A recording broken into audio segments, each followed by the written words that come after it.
Rencontre avec mon génie de naissance. Je passe par des moments difficiles et dans la prière, je demande à Dieu de me montrer mon génie afin que celui-ci m'aide à surmonter les difficultés de la vie.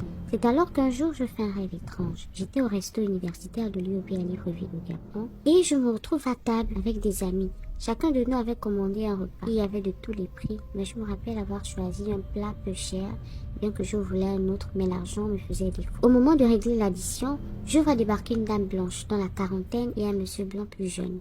Et les deux de peau blanche, je rappelle, étaient également vêtus de blanc. Le jeune homme était silencieux, tandis que c'est la dame qui parlait avec moi. Elle me dit alors, tu as mangé pour combien, je vais payer. Elle a alors regardé la carte des menus et elle me dit, tu as seulement pris ça.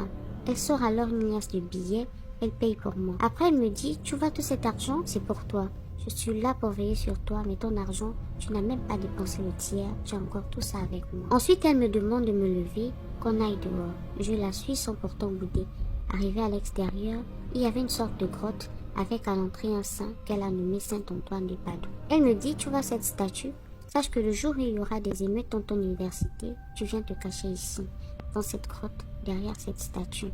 Ici, personne ne te verra.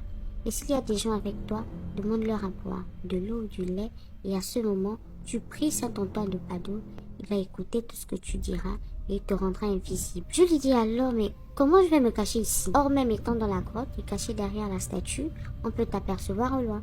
Elle me dit, tu as raison. Mais si tu fais comme je t'ai dit, on ne te verra pas jusqu'à ce que tout se calme et que tu cesses de prier. Je rappelle que durant toute notre conversation, le jeune homme blanc de la trentaine ne parlait pas, comme s'il assistait la dame.